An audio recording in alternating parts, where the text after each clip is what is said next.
Friends, पैम्स blog में आपका स्वागत है।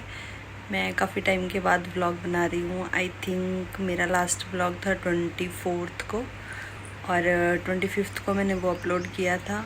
और हम घर गए हुए थे, शादी थी मेरी ननद की बेटी की। तो उसके बाद 25 की मॉर्निंग को जैसे जो मेरे सासू माँ हैं वो ऐसे बैठे हुए थे चेयर में, उनको पता नहीं क्या हुआ, एकदम से थोड़ी सी सांस की प्रॉब्लम हुई। और उन्होंने मतलब सुबह हम उनका चेकअप करवाने के लिए जा रहे थे। जैसे ही मतलब उनकी आइज़ की ट्रीटमेंट चल रही थी मारंडा से काफ़ी सालों से, मतलब 14-15 साल से वहीं पे हम चेकअप करवा। वैसे उस दिन हमने वापस आ जाना था क्योंकि हम 17 अप्रैल से निकले हुए थे घर से, तो बच्चों की छुट्टियां भी बहुत हो गई थी, तो उस दिन हमने वापस आ जाना था। बट हस्बैंड कहते कि फिर टाइम नहीं लगेगा तो चेकअप के लिए हम जाके आते हैं। तो बस डैडी जी भी वहीं बैठे हुए थे, मेरे हस्बैंड भी वहीं बैठे हुए थे और मम्मी जी भी वहीं बैठे थे। मैंने ब्रेकफास्ट बनाया और फिर मैं नहाने चली गई। और जैसे ही मैं नहा के आई और मम्मी जी ने बोला कि मेरे को सांस लेने में थोड़ी सी प्रॉब्लम हो रही है, तो मैं एकदम से बाहर आई। मैंने बेटे को बोला कि दादी के लिए पानी लेके आओ, तो वो पानी लेके आया। उन्होंने थोड़ा सा पानी पिया और मैं एकदम से उनकी चेस्ट को ऐसे मलने लगी और पीठ को मलने लगी। फिर और बच्चों को बोला, मैंने कहा उनके दादी के हाथ मलो, तो वो दोनों हाथ की मालिश करने लगे। पर फिर थोड़ा सा उनका और थोड़ी सांस की प्रॉब्लम होने लगी। मतलब बस ऐसे लगा कि मतलब कुछ टाइम नहीं मिला हमें, 1 मिनट में सब कुछ ख़त्म हो गया। जैसे मम्मी जी ने बस 2 सांस लिए ऐसे हैवी हैवी से, और मेरे को ऐसे लगा कि उनकी तबीयत ज़्यादा ख़राब हो रही है और उनके जैसे हाथ पाँव उन्होंने ढीले कर दिए। फिर मैंने अपने बेटे को भेजा, वहाँ पे मेरी जेठानी और उनका बेटा भी थे कि उनको बुला के लाओ। मैंने अपने हस्बैंड को बोला कि इनको ले जाते हैं हॉस्पिटल, और पापा जी कहते कि नहीं, अब ये हमारे बीच में नहीं है, कि ये ख़त्म हो गए हैं, कि रहने दो। फिर मैंने कहा नहीं, अब इनका शरीर गर्म है, क्योंकि मैंने तो पहली बार देखा कि ऐसे ऐसे बात करते करते कोई इंसान ऐसे कैसे जा सकता है। तो उनको हम हॉस्पिटल लेके गए अपनी गाड़ी में। मतलब एम्बुलेंस बुलाने का भी टाइम नहीं था, बड़ी मुश्किल से उनको गाड़ी में डाला। पता नहीं जैसे उनका शरीर इतना हैवी हो गया उस टाइम। और फिर उनको हॉस्पिटल लेके गए। जैसे इमरजेंसी में जो डॉक्टर थी बेचारी, वो आई और उसने मोबाइल की लाइट से उनकी आइज़ को ऐसे देखा, तो वो कहते कि ये ख़त्म हो गए हैं।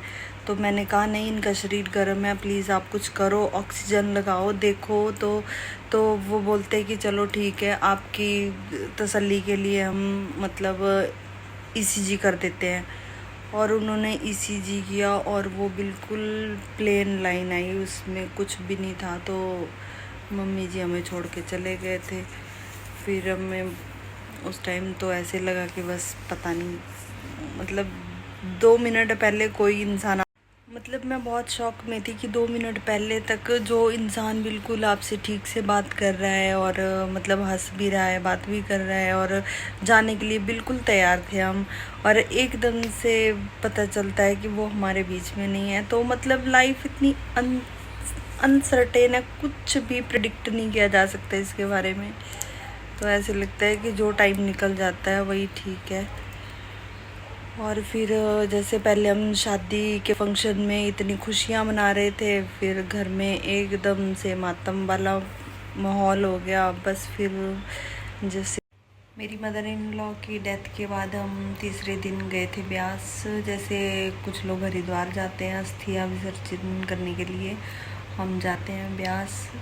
और उसके बाद 10वें दिन पे जो सत्संग वगैरह होता है और जैसे खाना वगैरह खिलाते हैं लोगों को। और उसके बाद जो कुछ होता है, जैसे हमारे ये कान के बाजू के बिंदी वगैरह सब कुछ खोला हुआ था हमने, जैसे बैंगल्स वगैरह सब कुछ। तो जो हमारी ननद है वो हमें पहनाती है 10वें दिन, और जो हमारे मायके वाले होते हैं वो हमारे लिए कपड़े लेके आते हैं। कुछ ऐसे रिचुअल्स होते हैं जो कि 10वें दिन में हुए, और 11वें दिन हम वापस आ गए अम्ब। वैसे इस ब्लॉग में समझ तो आ नहीं रही है मेरे को कि मैं क्या बोलूँ, क्योंकि अजीब सी सैडनेस हो जाती है जब आपकी फैमिली का कोई भी मेंबर आपको छोड़ के चला जाता है। तो अजीब सी उदासी या कुछ ऐसे हो जाता है, मन ही नहीं करता कुछ भी करने का। तो बस मैं आपको ये मैसेज कन्वे करना चाहती थी अपना कि मैं क्यों व्लॉग नहीं बना रही हूँ। तो अभी कुछ टाइम के लिए मैं व्लॉग नहीं बनाऊँगी। सो मिलते हैं आपसे अगले व्लॉग में। So do like, share and comment on my vlog and subscribe my channel. Till then goodbye. और व्लॉग बनाते बनाते ये बच्चे इतने परेशान कर रहे हैं, बोल रहे हैं हमें खेलने जाना है। मैं इनको बोल रही हूँ होमवर्क करो। आज इनका पहला दिन था स्कूल का, क्योंकि 17 को हम चले गए थे शादी में। उसके बाद से स्कूल गए ही नहीं है।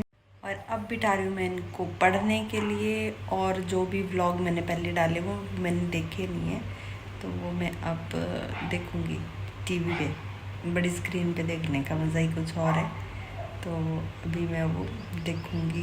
पहले इनको पढ़ने के लिए बिठाऊँगी, फिर उसके बाद में व्लॉग देखूँगी। मिलती हूँ आपसे अगले व्लॉग में।